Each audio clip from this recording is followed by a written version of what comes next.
Dans un effort de lutte contre le changement climatique, les Nations Unies ont annoncé que le Gabon deviendrait le premier pays africain soutenu par des fonds internationaux pour préserver ses forêts. L'aide de 150 millions de dollars sera accordée au Gabon pour la réduction de ses émissions de gaz à effet de serre dues à la déforestation et à la dégradation et l'absorption du dioxyde de carbone par les forêts naturelles.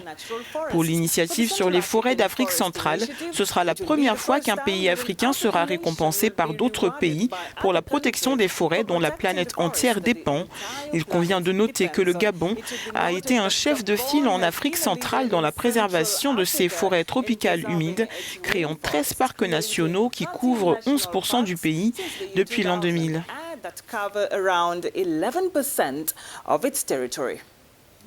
Eh bien, Lynette, vous l'avez dit, c'est la première fois que les efforts d'un pays d'Afrique en matière de lutte contre la déforestation sont reconnus. C'est ainsi que s'est félicité dans un communiqué l'Initiative pour la protection de la forêt de l'Afrique centrale, CAFI. Mais au Gabon, les réactions sont mitigées. Par exemple, Marc Onaye Sangui y voit un coup de com'. Et pour lui, le Gabon n'est pas un exemple en matière de protection de la forêt.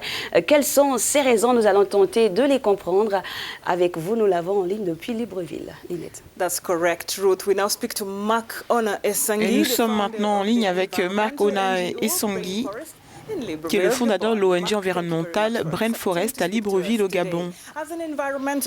Alors, en tant que défenseur de l'environnement, que vous inspire l'octroi par la CAFI d'une enveloppe de 150 millions de dollars au Gabon pour ses efforts contre la déforestation?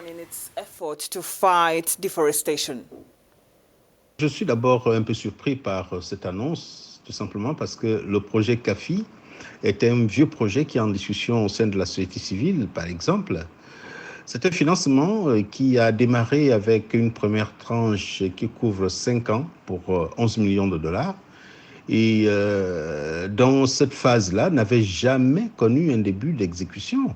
Et ce qu'il faut retenir, c'est que c'est un projet qui appuie le plan national d'affectation des terres, qui va appuyer, je dirais, l'observation satellitaire de l'exploitation forestière et bien d'autres. Et il est question, effectivement, de réaliser des études sur la cartographie participative sur toute l'étendue du territoire. Donc, ce n'est pas un nouveau projet. Ce que je ne comprends pas, c'est qu'on annonce ce financement comme si c'était nouveau. Monsieur Marc Onaye Sangui, vous le venez de le dire, ce projet date de longtemps, mais c'est tout de même la première fois qu'un pays d'Afrique est récompensé pour son implication dans la lutte contre la déforestation. C'est pour la première fois, effectivement, qu'un pays africain puisse bénéficier de ce type d'efforts, mais je pense aussi qu'au niveau du Gabon, il y a déjà eu des efforts sur la dette, c'est-à-dire des financements de l'Agence française de développement, de l'État français qui devait servir à rembourser la dette ont été injectés dans ce qu'on appelle la reconversion de la dette pour le financement des activités allant dans le sens de la conservation. La particularité de ce financement, c'est qu'il est géré par l'Agence française de développement et qui se porte garant de l'exécution de ce budget. Et je pense, d'après les informations que j'ai pu recueillir, l'Agence française de développement a été devenue beaucoup plus exigeante par rapport à la gestion de ces financements de 11 millions de dollars, et d'où les retards constatés dans l'exécution de la première phase. Pour finir, pensez-vous que le Gabon soit vraiment un bon élève en matière de préservation de la flore quand on sait la place qu'occupe l'exploitation forestière dans l'économie du pays?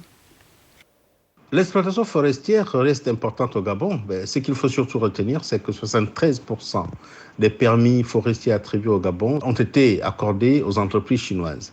Et ce n'est secret pour personne. Les pratiques des entreprises chinoises dans nos forêts, ce ne sont pas des pratiques qui sont à la limite respectueuses du code forestier. Au niveau de mon organisation Brain Forest, nous avons été toujours de ceux qui pensent qu'il va falloir peut-être retirer certains permis aux exploitants forestiers chinois qui ne respectent pas, je dis bien qui ne respectent pas le code forestier. Alors, quand on regarde le taux d'exploitation illégale dans notre pays, quand on regarde le niveau du braconnage, je pense tout simplement que le Gabon n'est pas un très bon exemple. Et surtout que l'administration des eaux et forêts, ça il faut le dire, et c'est reconnu par tout le monde, l'administration des eaux et forêts est trempée dans un niveau de corruption que même les ministres qui défilent au sein de ces départements ont du mal à venir à bout de cette corruption. Thank you very much, Mark, for giving us this Merci insight. beaucoup pour votre avis ce matin. Marc Onaesangui, fondateur de l'ONG environnementale Brain Forest à Libreville, au Gabon. We are glad that you're still Vous watching regardez the toujours le Morning Morning Call sur Africa News. Vous retrouverez ces sujets et bien d'autres sur notre site internet www.africanews.fr. www.africanews.com. And still to come in the Et program. à suivre la déception en Guinée-Bissau au sujet de la nouvelle nationalité d'Ansu Fati, la sensation du football éligible pour jouer pour la Guinée-Bissau où il est né, et le Portugal, par l'intermédiaire de ses grands-parents, a obtenu la citoyenneté espagnole. Pour Barcelone, cette décision donne à la fédération la liberté de l'utiliser lors de la Coupe du Monde des moins de 17 ans. Tous les détails à ce sujet et bien d'autres juste après la pub.